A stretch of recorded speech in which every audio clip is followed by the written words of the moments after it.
मुस्लिम मुक्त हो गई है भारत सरकार। यानी इस बार मोदी जी ने किसी भी मुस्लिम मिनिस्टर को अपने कैबिनेट का हिस्सा नहीं बनाया, जिससे तमाम मुल्क के मुसलमान ये पूछ रहे हैं कि क्या अब हमारी रहनुमाई जो है वो कौन करेगा। ऐसा आज़ादी के बाद पहली बार हुआ है कि कोई भी मुस्लिम मिनिस्टर जो है वो सरकार में नहीं है। हालांकि ये बीजेपी की सरकार नहीं है, ये एनडीए की सरकार है। फिर भी लोग ये जानना चाहते हैं कि अब जितने भी मुस्लिम लोग इस देश में रहते हैं उनके लिए आवाज़ कौन उठाएगा।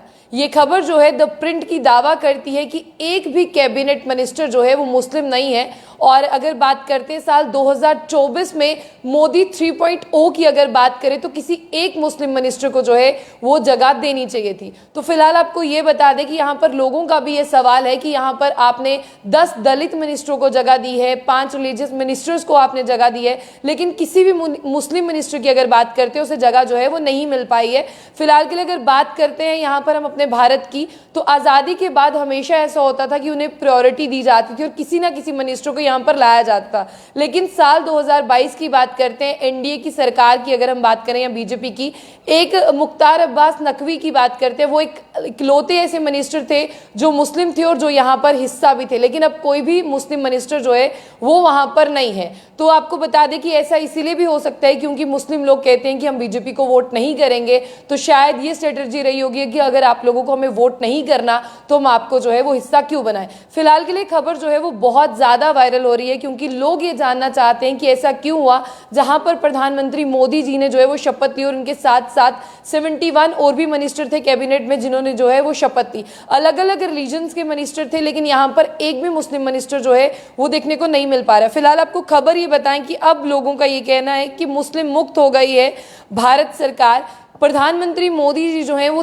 तीसरी बार देश के प्रधानमंत्री बने और पंडित जवाहरलाल नेहरू के बाद पहला ऐसा कोई आपको बता दें प्रधानमंत्री है, वो सीधा डायरेक्ट जो प्रधानमंत्री हैं वो मोदी जी हैं। यानी इन्होंने जो है वो हैट्रिक तो लगाई है, लेकिन हैट्रिक लगाने के बाद आपको बता दें कि जिस तरह से अयोध्या में की बात करते हैं, अमेठी की बात करते हैं, इन सीट्स पर जो है वो बीजेपी को हार मिली है। तो लोगों का भी ये कहना है और सोर्सेज का भी ये कहना है कि ये कारण हो सकता है कि यहाँ पर जो है एक भी मुस्लिम मिनिस्टर देखने को नहीं मिला। लेकिन अगर हम साल 2014 की बात करते हैं बीजेपी की, तो उसमें 3 मुस्लिम मिनिस्टर थे, जिसमें बात करते हैं नजमा जी की, एमजे अकबर की और मुख्तार अब्बास नकवी की, जहां पर 20 करोड़ मुस्लिम आबादी। अब इन 20 करोड़ लोगों का कहना है कि जिस तरह से मोदी जी ने यहां पर किसी को भी जगह नहीं दी और मोदी की 3.0 वाली सरकार की अगर बात करते हैं 10 दलित मिनिस्टर हैं, 5 रिलीजियस माइनॉरिटी मिनिस्टर्स हैं, लेकिन कोई भी इस तरह का मिनिस्टर नहीं देखने को मिल रहा। और 71 की अगर हम बात करें, उन्होंने शपथ ली, उन्हें अलग अलग जो है आपने देखा कि यहाँ पर जिम्मेदारियां सौंपी गई हैं।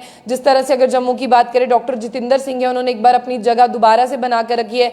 निर्मला सीतारमन है, जेपी नड्डा है वहां पर, सुप्रिया जी भी हैं वहां पर, और साथ ही साथ बात करते हैं डिफेंस मिनिस्टर राजनाथ सिंह भी हैं।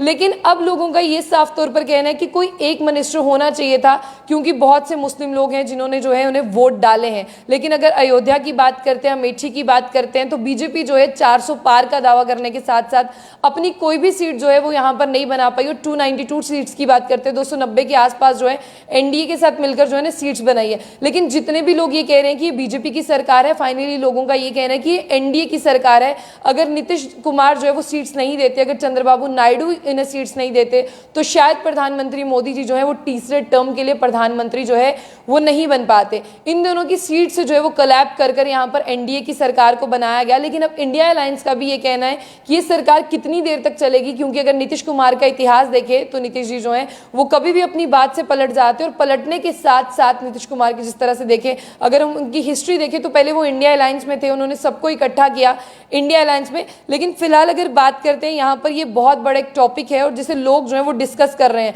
अगर आप ट्विटर पर भी यही देखें तो यही टैगलाइन जो है वो वायरल हो रही है। और इसके साथ साथ जितने भी लोग हैं, अब लोगों का ये कहना है कि आने वाले देर में जब प्रधानमंत्री मोदी जी जो हैं इन 20 मिलियन लोगों की बात करते हैं, इन्हें लेकर जो है वो अपने साथ चलेंगे, लेकिन इन 20 मिलियन की जो है वो रहनुमाई कौन करने वाला है। और जिस तरह से 2014 की बात करते हैं, और 2014 में इससे पहले अटल बिहारी वाजपेयी जी थे, उन्होंने उमर अब्दुल्ला को लेकर जो है वो साथ चले। और उमर अब्दुल्ला भी जो है आज तक अटल बिहारी वाजपेयी को याद करते हैं, वो कहते हैं कि सरकार उनके टाइम में होती थी जो सरकार उन्होंने बनाई थी। अभी तक जिस तरह से अगर बात करने की कोशिश करें, कोई भी ऐसे लीडर जो है उन्हें देखने को नहीं मिला। फिलहाल लोगों ने प्रधानमंत्री मोदी जी को बहुत ज़्यादा पसंद किया और देश के प्रधानमंत्री की बात करते हैं, उनका नाम जो है वो सामने आया। उन्होंने शपथ भी यहाँ पर ली और बाकियों की अगर मैं बात करूं यहाँ पर मुस्लिम कैबिनेट की, तो उनमें कोई भी लीडर देखने को नहीं मिला, बल्कि मुख्तार अब्बास नकवी जो है वो अपनी सीट को हासिल नहीं कर पाए थे। तो 2022 से अभी भी उनकी सीट जो है वो खाली है। और मुस्लिम मिनिस्टर्स की बात करते हैं, नजमा हेपतुल्ला थी जो 2014 में केंद्रीय मंत्री रही, और 2019 तक मुख्तार अब्बास नकवी ने जो है वो जीत भी हासिल की थी। लेकिन फिलहाल इतने सारे लोगों के अब ये सवाल है कि आने वाले समय में इनका क्या होगा। जिस तरह से आप पहले ही जानते हैं कि ये टारगेटेड है, ये कहते हैं कि हम बीजेपी को वोट नहीं करेंगे। हो सकता है कि आने वाले समय में यहाँ पर ये हो कि इनमें से जो है वो कोई मिनिस्टर बनाया जाए, कोई बड़ा एक फेरबदल देखने को मिल सकता है। लेकिन फिलहाल अभी ये बर्निंग टॉपिक है और हर कोई इस पर जानना चाहता है। जब द प्रिंट ने भी इस खबर को छाप दिया तो उसके बाद लोगों का भी ये कहना है कि शायद एक मिनिस्टर होना चाहिए था, ताकि 20 मिलियन लोगों को ऐसा लग सकता है कि शायद हमारा भी जो कोई इसमें रहनुमाई करेगा। फिलहाल आपकी क्या राय है उसे जरूर साझा कीजिएगा। तब तक के लिए देखते रहिए जंग बुलेटिन न्यूज़।